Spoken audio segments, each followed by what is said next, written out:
Okay, तो ये question solve करते हैं, ठीक है। और पहली चीज़ बता दूं कि ये क्वेश्चंस बहुत ज़्यादा इंपॉर्टेंट क्वेश्चंस है, ठीक है। इसमें जो दिमाग लगाया गया है ना, वो एक नेक्स्ट लेवल का है, ठीक है। इसमें दिमाग में एक न्यूरॉन्स क्रिएट होगा अभी, ठीक है, ये क्वेश्चंस करने पे। क्योंकि हम जितना ज़्यादा चीज़ें सीखते हैं, मतलब आई मीन उतना ज़्यादा हमारा क्या होता है, ब्रेन और डेवलप होते जाता है, ठीक है। तो ये जो क्वेश्चन है, ये लग रहा है कि एक लाइन का क्वेश्चन है, बहुत ही ईजी है, ठीक है। मतलब ईजी है, क्वेश्चन ईजी है, इसका लेवल वही है, लेकिन उसी लेवल में भी जिस तरीके से इसने क्वेश्चंस को बनाया है, वो एक्चुअली इम्पॉर्टेंट है, ठीक है। तो चलो हम स्टार्ट करते हैं। देखो, सबसे पहले इसने बोला कि 250 gram of solution of D glucose in water content 10.8% of carbon by weight. Okay, उसके बाद क्या बोला?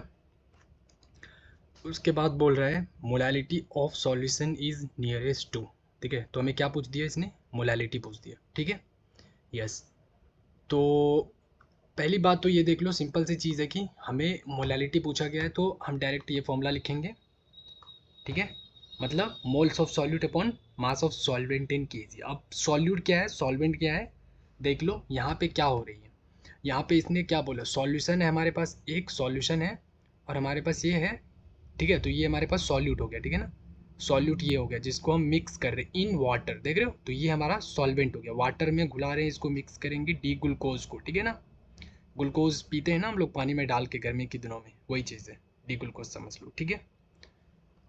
तो ये क्या हो गया, ऊपर से इसको मिक्स करते हैं, तो ये हमारा सॉल्यूट हो गया और ये हमारा सॉल्वेंट हो गया, ये सॉल्वेंट हो गया और ये हो गया मेरा सॉल्यूट। यहाँ तक क्लियर है? यस। सॉल्यूशन का वेट इतना दे रखा है। अब इसने बोला contain 10.8% of carbon by wait, ठीक है।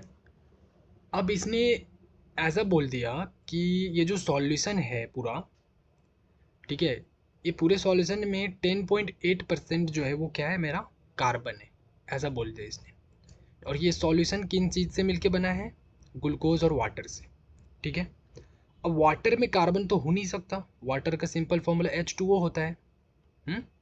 तो ये जो कार्बन की बात कर रहा है, ये कार्बन बताओ कहाँ से बात कर रही है? इसी ग्लूकोज से ही बात कर रहा होगा ना। पूरा सॉल्यूशन है, ठीक है, सॉल्यूशन है, सॉल्यूशन में हमारे पास ग्लूकोज डी मतलब C6 ग्लूकोज डी, ग्लूकोज का फॉर्मूला क्या होता है? C6H12O6 और प्लस H2O। ये हमारा सॉल्यूशन है पूरा। तो ये बात कर रहा है इसका टोटल वेट ना कितना है, 250 ग्राम। और ये बोल रहा है कि इसके टोटल वेट का बाई वेट बोला है ना, देखो बाई वेट, तो इसके टोटल वेट का ना 10.8% जो है वो क्या है, हमारा कार्बन है। तो कार्बन कहाँ से आया होगा बताओ? सॉल्यूट से ही आया होगा, ऑब्वियस सी, राइट। ऑब्वियस सी बात है, ये कहाँ से आया होगा? सॉल्यूट से आया होगा, ठीक है। यस। अभी देखो, इसको इसका मतलब हमने समझ लिया इस पूरे का, ठीक है। अभी इसका ज़्यादा हम यहाँ पे डायरेक्ट यूज़ नहीं है इसका, जो हमने समझाया अभी इसको समझेंगे बाद में। अब इसने बोल दिया मोलालिटी निकाल दो, मैंने बोला ठीक है कोई दिक्कत नहीं। अब मोलालिटी का फॉर्मूला लगाया, हमें क्या चाहिए? मोल्स ऑफ सॉल्यूट चाहिए और मास ऑफ सॉल्वेंट चाहिए। तो सॉल्यूट हमारा ये है जिसको हम डी ग्लूकोज बोल रहे हैं। तो मोल्स ऑफ सॉल्यूट चाहिए, ठीक है। तो देखो, मोल्स ऑफ सॉल्यूट के लिए यहाँ पे हमारे पास डेंसिटी वगैरह कुछ ऐसे खास दे नहीं रखा है, तो हम वो वाला फॉर्मूले के बारे में नहीं सोचेंगे। होता है ना कि density mass upon volume, volume की भी बात इसने नहीं करी कहीं पे भी नहीं, डेंसिटी की भी कहीं बात इसने नहीं करी है।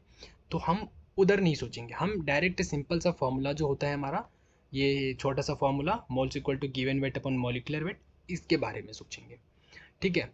अब देखो गिवन वेट, क्योंकि हम ग्लूकोज डी का निकाल रहे हैं, क्या होता है C6H12O6, तो उसका हर एक गिवन वेट मतलब मॉलिकुलर वेट तो हम निकाल ही सकते हैं कैलकुलेट करके, ठीक है। 6 कार्बन है तो एक कार्बन का 12 ग्राम होता है, तो बरचक 72 हो गया, प्लस इस तरीके से हमारे 12 हाइड्रोजन C6H12 12 हाइड्रोजन, और फिर हमारे ऑक्सीजन हो गए, सबको काउंट करके कैलकुलेट करोगे 180 आ जाएगा। मॉलिकुलर वेट तो निकालना ईजी है बहुत, निकालने। अब हमें गिवन वेट चाहिए ना, क्योंकि ये मिल जाएगा, ये मिल जाएगा, दोनों को सॉल्व करेंगे हमें मोल्स मिल जाएगा, ठीक है। यस। अब हम फोकस किस पे करेंगे कि गिवन वेट कैसे निकालें, किसका? हम इसका, इसका हमें गिवन वेट निकालना है, राइट। ओके। अब देखो कि यहाँ पे हम एक करते थे कि गिवन वेट की जब भी बात होती थी तो हम रिएक्शन के बारे में सोचते थे कि कहीं क्या रिएक्शन हो रहा है, अगर रिएक्शन हो रहा होगा तो हम लिख के बैलेंस करके उसको वो वाला कंपेयर कर लेंगे, रेशियो वाला। ठीक है, अगर दो दो डाटा दिया होगा तो हम क्या करेंगे वहाँ पे उसकी हम लिमिटिंग रिएजेंट वाला फिर चेक कर लेंगे। लेकिन यहाँ पे रिएक्शन की कुछ भी बात इसने नहीं करी है, सिंपल नॉर्मल। ठीक है, ना ही कंडक्ट कंबशन लिखा है, ना ही रिएक्टेड, कुछ नहीं लिखा है। तो हम जो है अब ये वाली जो वेट है, गिवन वेट है, वो कैसे निकालेंगे? क्योंकि अब कॉमन सेंस से सोचो, एकदम कॉमन सेंस से, अगर हम यहाँ पे अगर ये निकालने के बारे में नहीं सोचेंगे और कुछ और सोचेंगे तो क्या क्वेश्चन कभी बनेगा नहीं। क्योंकि प्रॉब्लम तो हमें यहाँ पे आ रही है ना, तो हम सीधा सोचेंगे कि अब पूरा फोकस, हम पूरा दिमाग इस पे लगाएंगे कि इसको कैसे निकालना है, इसका गिवन वेट। ठीक है, समझ रहे हो? यस। तो अब हमारे पास कोई रास्ता बचा नहीं है यहाँ पे। तो अब हम क्या करेंगे, जो डाटा दे रखा है उसका हम यूज़ करेंगे, मतलब सोचेंगे इस डाटा का हम कैसे यूज़ करें इसका गिवन वेट निकालने के लिए। ठीक है, या इसका टोटल वेट निकालने के लिए। तो देखो, इसने क्वेश्चन में जो बोला है, हम यूज़ करेंगे the given data about carbon. तो इसने बोला है कि solution content 10.8% carbon by weight. देखो फर्स्ट लाइन में ही बोला है कि इतना gram of solution of D glucose in water content 10.8% of carbon by weight. ठीक है, यस। तो हम इसने जो बोला कि solution content 10.8% carbon by weight, ठीक है, सॉल्यूशन। तो सॉल्यूशन का जो भी वेट है उसका हम 10.8% निकालेंगे। तो उसका 10.8% जितना भी होगा, वो वजन जो होगा, वो जो वेट होगा, किसका होगा? कार्बन का होगा। सिंपल मतलब है। ठीक है, समझ आया? यस। अगर मैं बात करूंगा कि मान के चलो हमारे पास 100 kg है कोई चीज़, उसका बोलूँगा 10% जो है कार्बन है, इसका क्या मतलब हुआ? 10% कार्बन बाई वेट, इसका मतलब हुआ कि 100 kg का 10% जो है निकाल लो। ठीक है, वो कितना होगा? तो जितना भी होगा वो वेट किसका होगा? कार्बन का होगा। समझ में आया? यस। तो वही चीज़ यहाँ पे इसने क्या किया है, यहाँ पे इसने बोला 250 है ना टोटल सॉल्यूशन का वेट, 250 का 10.8% हम निकाल रहे हैं। 10.8 और परसेंटेज निकालते इसको डिवाइड कर दिया हमने 100 से, तो कितना आ रहा है? 27 ग्राम आ रहा है। तो ये जो 27 ग्राम है, ये हमारा क्या है? वेट है। ये हमारा वेट है किसका? कार्बन का, टोटल सॉल्यूशन के वेट में से। तो 27 gram carbon in 250 gram solution. समझ आया यहाँ तक? यहाँ तो कोई दिक्कत नहीं है ना? नहीं। अब ये चीज़ हमने क्यों किया, अभी हम आगे, ठीक है, और इसको अच्छी तरीके से समझ लेंगे just with in few minutes. Okay, यहाँ तक क्लियर है कि ये चीज़ हमने कैसे किया? इसका मतलब समझ में आ रहा है ना? ये जो बात कर रहे हैं 10 पॉइंट इतना परसेंट कार्बन बाई वेट, इसका मतलब समझ में आना चाहिए। जब भी यहाँ पे कार्बन लिखा है, मान के चलो किसी दिन ऑक्सीजन, हाइड्रोजन कुछ भी लिख देगा, बाई वेट लिखा है, तो इसका मतलब समझ में आना चाहिए बाई वेट, मतलब इसका जो भी वेट होगा उसका 10.8% निकालेंगे, तो वो जो वेट आएगा वो वेट होगा हमारा इस कार्बन का। समझ रहे हो? यस। अब देखो, ये तो हमने निकाल लिया। अब ये हमने क्यों निकाला, इसका क्या फ़ायदा है, कहाँ पे यूज़ है? ठीक है, तो अब इसका हम डायरेक्ट यूज़ तो नहीं कर सकते हैं। कॉमन सेंस से अगर सोचो कि हमने ये जो वेट निकाल लिया, किसका निकाल लिया? कार्बन का निकाल लिया। अच्छा, ठीक है भाई, लेकिन हमें चाहिए किसका? हमें तो चाहिए पूरे इसका। देखो, हमें तो पूरे C6H12O6 इस पूरे का गिवन वेट चाहिए, मॉलिक्यूलर वेट नहीं। मॉलिक्यूलर वेट तो हमें पता है 180 होता है, ये तो पता है ना। गिवन वेट मतलब एक्चुअली में कितना ग्राम हमने ग्लूकोज पानी में डाला, ठीक है ना? यस, वो हमें निकालना है। तो हम बोलेंगे कि अच्छा, हमने ऐसा तो फाइंड कर लिया कि जो सॉल्यूशन है, देखना बहुत ही एकदम बहुत ही मस्त यहाँ पे कॉन्सेप्ट यूज़ किया इसने। ये जो सॉल्यूशन है, ठीक है, पूरा पानी है, सॉल्यूशन है पूरा, इसमें क्या है मेरा? C6H12O6 एंड प्लस क्या है मेरा? H2O। ये पूरा सॉल्यूशन हो गया मिलके। हाँ, और ये हो गया मेरा C6H12O6 क्या है? सॉल्यूट, और ये है सॉल्वेंट। अब हमने बोला कि ये पूरी जो सॉल्यूशन है ये 250 ग्राम का है। ठीक है भाई, कोई दिक्कत नहीं। फिर मैंने बोला कि भैया ये जो पूरा सॉल्यूशन है ना, इस सॉल्यूशन में 27 ग्राम ना आपका कार्बन है। मैंने बोला क्या बात करते हो भाई, 27 ग्राम कार्बन है? मैंने बोला हाँ भाई।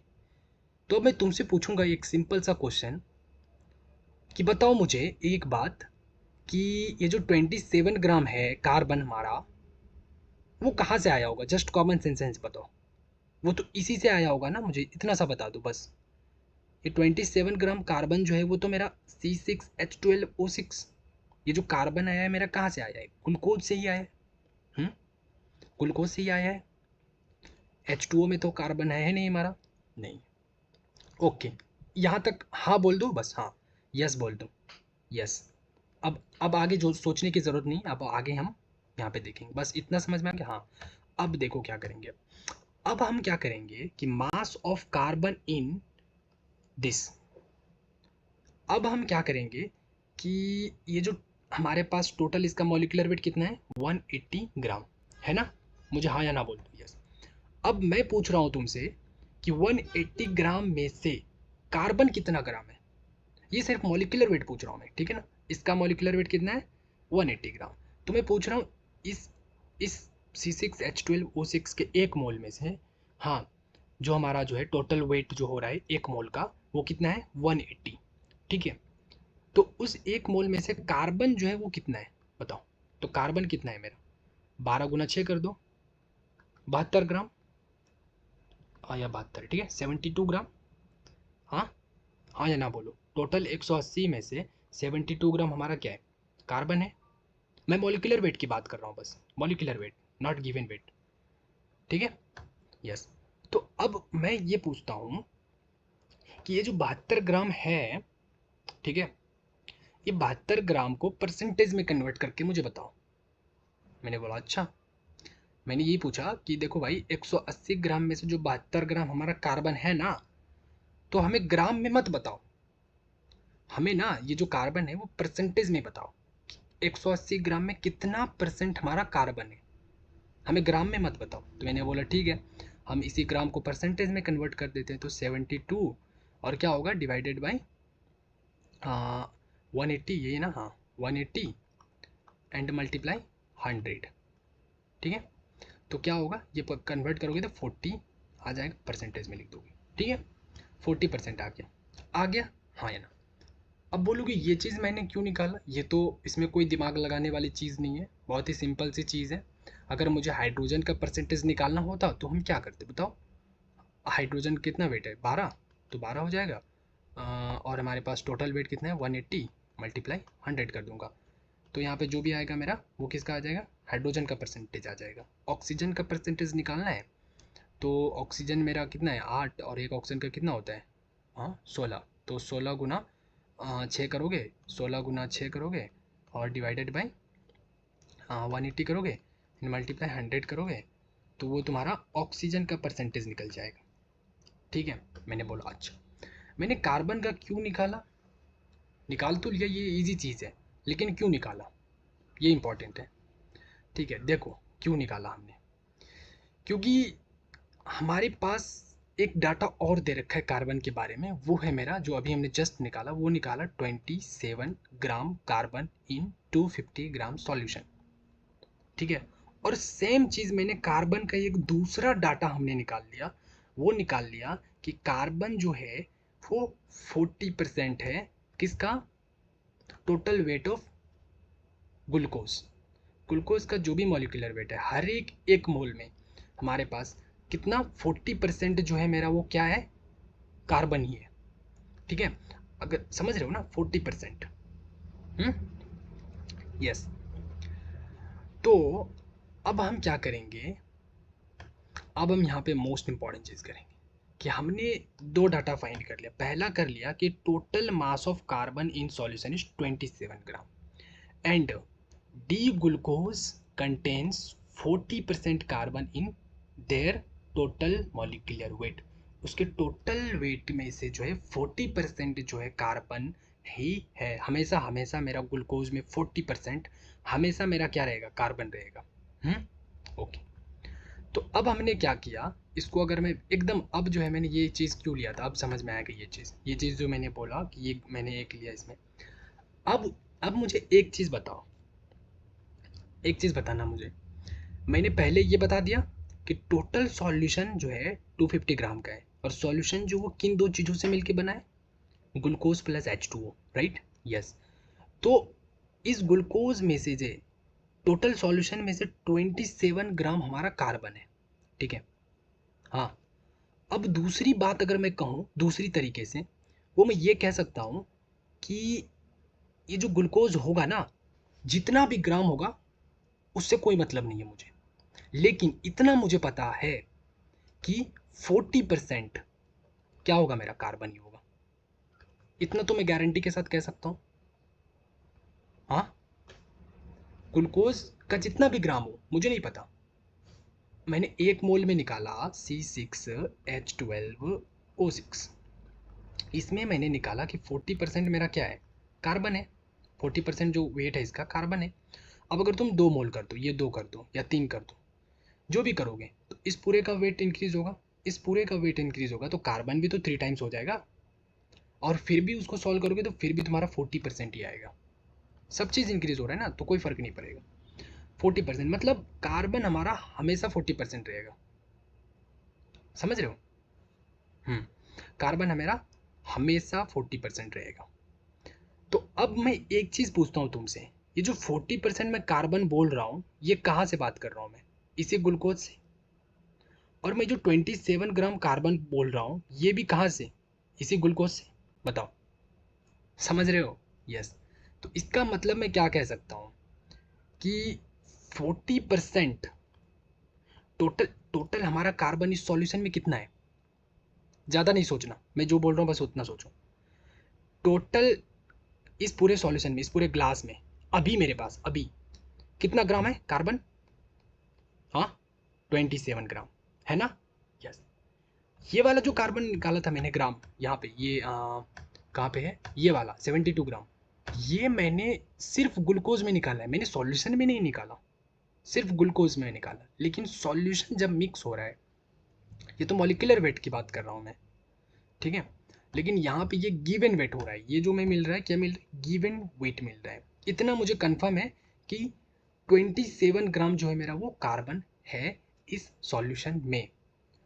अब मुझे ये बताओ कि टोटल जब मेरा 27 ग्राम ही है, तो वो 27 ग्राम जो है वो कहाँ से आया होगा, इसी ग्लूकोज से आया होगा। मुझे हाँ या ना बता दो, हाँ या ना कर दो। 27 ग्राम है मेरा कार्बन, ठीक है। अब वो जो कार्बन 27 ग्राम है मेरा, वो कहाँ से आया होगा, इसी ग्लूकोज से आया होगा। हाँ, तो मैं कह सकता हूँ कि 40% ऑफ ग्लूकोज इक्वल टू 27 ग्राम। बोलो हाँ या ना।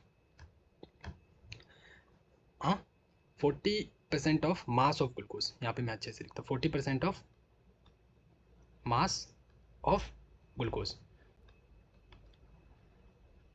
मतलब ग्लूकोज का जो भी मास होगा उसका 40% वो 27 ग्राम के इक्वल आ रहा है,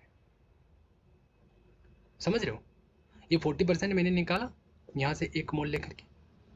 तो अब क्या करूँगा मैं, अब ज़्यादा कुछ नहीं करूँगा, यहाँ पे सिंपल तरीके से हम लिखेंगे कि मास ऑफ कार्बन को, मास ऑफ ग्लूकोज को, जो कि हमारा सॉल्यूट है, यही निकालना था ना। यस। तो हमें ये एक्चुअली अलग रखूँगा, और ये 40% जो है ना, 40% को मैं नीचे कर दूँगा। नहीं समझ आया ये चीज़, देखो मैंने यहाँ पे अच्छे से लिखा है 40% of mass of glucose, 40% of mass of 40% mass of D glucose equal to 27 gram. तो 40% of mass of glucose, of का मतलब वही ब्रैकेट ऐसे समझ लो, तो इसको इधर रख दो। और ये 40% जो है ना, 40% मतलब क्या, 40% मतलब 40 डिवाइडेड बाई 100। अगर मैं 50% कहूँगा कि उसका मतलब क्या होगा, 50 डिवाइडेड बाई 100, सिंपल। तो इस चीज़ को, सिर्फ इस चीज़ को मैं नीचे कर देता हूँ। देखो मैंने यहाँ पे 40% का मतलब 40 डिवाइडेड बाई 100, ये 100 ऊपर जाएगा, हमारा ये बन गया। हाँ या ना, हाँ या ना बोल दो। यस। और ये हमारा मास ऑफ डी ग्लूकोज मैंने इधर ही रखा है, ठीक है। इसको सॉल्व किया, हमारे पास आ गया 67.5 ग्राम। बोलो आ गया मास ऑफ ग्लूकोज, मतलब क्या, सॉल्यूट की बात। तो ग्लूकोज मेरा सॉल्यूट है, तो क्या आ गया, मास ऑफ सॉल्यूट। मतलब मास मतलब वही समझ लो, गिवन वेट ऑफ सॉल्यूट भाई, गिवन वेट ऑफ सॉल्यूट। हाँ, यस। तो ये चीज़ निकालने का क्या फ़ायदा हुआ, क्योंकि हमें शुरू में ही मैंने बोला था कि मुझे अगर मोल्स चाहिए तो मुझे गिवन वेट चाहिए होगा। बोलो हाँ या ना, और निकाल लिया हमने गिवन वेट। यस। तो मोल इक्वल टू क्या होगा 67.5 divided by molecular weight 180, divide करोगे ये लगभग आएगा इतना, देखो ये 0.375, देखो ये आ गया मोल्स ऑफ सॉल्यूट, हाँ या ना बोल दो, यस हाँ आ गया। अब मास ऑफ सॉल्वेंट, सॉल्वेंट मतलब वाटर, उसका मास कितना है, ओके। तो टोटल सॉल्यूशन का मास में पता है, हाँ या ना बोल दो मुझे, हाँ या ना बोल दो बस। सॉल्यूशन इक्वल टू क्या होगा, solution equal to solvent plus solute, तो मुझे सॉल्वेंट का मास चाहिए, तो इस सॉल्यूट को मैं माइनस कर दूंगा टोटल सॉल्यूशन में से, तो सॉल्वेंट का मास जो होगा वो सॉल्यूशन, पूरे सॉल्यूशन का मास माइनस सॉल्यूट का मास, तो सॉल्यूशन का मास कितना है टोटल 250 ग्राम, उसमें से माइनस करूंगा सॉल्यूट का गिवन वेट, सॉल्यूट का क्या है ये निकाला अभी हमने जस्ट 67.5, तो इसको करूंगा तो हमारे पास आएगा 182.5, देखो ये क्या आ गया मेरा मास सॉल्वेंट आ गया यस। और इन दोनों को सॉल्व करोगे, और एक चीज़ ये ग्राम में है मेरा 182.5 ग्राम, इसको मुझे केजी में करोगे तो 1000 से इसको डिवाइड करोगे 1000 से, तो ये पूरा इस तरीके से बन जाएगा, ठीक है। ये जो डेसिमल ये 3 जीरो है ना, तो ये 3 बार लेफ्ट होगा, एक बार यहाँ पे जंप करेगा, फिर दूसरी बार यहाँ पे, फिर तीसरी बार यहाँ पे, तो ये एक के पीछे आएगा, 3 बार ये जंप करेगा, 4 जीरो होगा ना तो 4 बार ये पीछे जाएगा, 5 जीरो होगा ना तो ये 5 बार पीछे जाएगा, ठीक है। तो ये मेरा इतना आ गया, ठीक है। और ये मेरा क्या हो गया, ये देखा जाए तो हमारा इसको सॉल्व करोगे तो लगभग आएगा कितना 2.06, ठीक है। और इसको कॉमन सेंस से सोचना, कॉमन सेंस से देखो यहाँ पे क्या है 37 है, हाँ, और यहाँ पे क्या 18, तो 18 दूना 36, तो ये 37 है, मतलब 2 पॉइंट समथिंग समथिंग होगा। तो ऑप्शन में भी देखो कि तुम्हारे पास 2 पॉइंट, देखो कॉमन सेंस से सोचना कि 2 बार में तो मेरा कटेगा, ठीक है, 5 तो जाएगा नहीं मेरा, 5 बार में नहीं कटेगा, 3 बार में भी नहीं कटेगा, और हमारा 2 बार में पॉसिबल है, तो हमें ये 2.06, ठीक है। समझ आई ये क्वेश्चन कैसे किया, बहुत ही मतलब इसको मैंने डेप्थ तरीके से इसको समझाने की कोशिश करी है, ठीक है। अगर फिर भी समझ नहीं आया तो इसको दोबारा देख लेना अच्छे से, ओके, तो ये समझ में आ जाएगा, बहुत ही इजी है। तो इसमें नया कॉन्सेप्ट क्या था, नया कॉन्सेप्ट यही था, ये समझने वाली बात थी, ये जो डायग्राम है ये बहुत इंपॉर्टेंट है यहाँ पे, ठीक है ना। कैसे मतलब हमें ग्लूकोज का मास निकाल रहा हूँ, एक्चुअली किस तरीके से देख रहे हो तरीका, वो इम्पोर्टेंट था, ठीक है। तो वही चीज़ नहीं थी इस क्वेश्चन में, जो कि मैंने शुरू में बोला था कि ये क्वेश्चंस बहुत इंपॉर्टेंट है, इसलिए मेरा 22 मिनट्स ले लिया इसने। चलो ठीक है, कोई नहीं, फिर हम नेक्स्ट क्वेश्चन करते हैं, और पीछे जो हमने करते हैं उसको नोट डाउन कर लो कॉपी में, नोट करके और उसको रिवाइज करते जाना है, ठीक है। हमें ज़्यादा, एक फिर से मैं एक बात बोलूँगा कि हमें ज़्यादा करने की ज़रूरत नहीं है, लेकिन हमें जो भी चीज़ हमने कर ले उसको बहुत अच्छी तरीके से करना, वो इम्पॉर्टेंट है, वो सीक्रेट है। अगर सीक्रेट अगर है कि टॉपर्स का क्या सीक्रेट होता है, तो टॉपर्स का कोई सीक्रेट नहीं होता है, सीक्रेट बस यही है कि जो भी चीज़ कर रहे हो, मैं एक चीज़ बोलता हूँ, अगर मान के चलो दिन में तुम 2 घंटे पढ़ाई कर रहे हो या 3 घंटे कर रहे हो, ठीक है, तो घंटा भी मैटर नहीं करता है, मैटर एक्चुअली ये करता है कि पढ़ क्या रहे हो तुम। जैसे कि तुमने कोई फिजिक्स निकाली, या फिर मान के चलो ये क्वेश्चन अभी सॉल्व कर, अब पूरे दिन में मान के चलो तुमने एक ही क्वेश्चन समझा, लेकिन समझ लिया ना, ये इंपॉर्टेंट है। अब तुम एक ही क्वेश्चंस कर रहे हो या 10 क्वेश्चंस कर रहे हो, समझ नहीं रहे हो पूरी तरीके से, समझ नहीं आ रहा है, तो फिर आपने कितने घंटे पढ़ाई करी, क्या पढ़ा, सारा बर्बाद है, सब चीज़ बेकार है, ठीक है, रियलिटी बता रहा हूँ। तो इम्पॉर्टेंट ये है कि समझ, अब बात होगी कि कैसे मुझे पता चलेगा कि मुझे समझ आ गया, ये बहुत ही सिंपल सा क्वेश्चन है, ठीक है। तो इसमें क्या है कि ऐसे सिंपल समझो कि जब तुम्हें समझ आ जाएगा ना, तो तुम्हें क्या होगा कि अंदर से खुशी होगी, ठीक है, बहुत अच्छा फील होगा। जब भी तुम्हें एक बहुत कॉम्प्लेक्स कॉन्सेप्ट समझ आएगा ना, तो बहुत अच्छा लगेगा, ऐसे सुकून मिलेगी तुमको अंदर से, ठीक है। तो समझना, हाँ मुझे क्वेश्चन समझ में आ गया, ठीक है। और बाद में तुम क्वेश्चन को जब नोट करोगे, नोट करने के बाद खुद से क्वेश्चन पूछना कि ये चीज़ यहाँ पे क्यों आया, जानते हो तुम, लेकिन फिर भी तुम खुद ही से पूछो कि ये मैंने क्यों लिखा यहाँ पे, और उसका आंसर दो, खुद से पूछो, खुद से आंसर दो, खुद से पूछो, खुद से आंसर दो। अगर तुम आंसर दे दिया सही से, तो यू मतलब you have understood the question correctly, okay. तो चलो, इम्पॉर्टेंट वही है कि जो भी कर रहे हो अच्छे से करो, चाहे एक ही क्वेश्चंस करो, एक ही क्वेश्चंस करो, ठीक है, नहीं हो पाया 2 क्वेश्चंस, लेकिन इसी को हमने ऐसे समझ लिया कि अब ये क्वेश्चन अगर दोबारा मैं देखूंगा एग्जाम में भी डायरेक्ट ना, तो मैं बना दूंगा, ठीक है, यस। चलो फिर स्टॉप करते हैं, 25 मिनट्स एग्जैक्टली मैं पॉइंट करूँगा। Yes yes.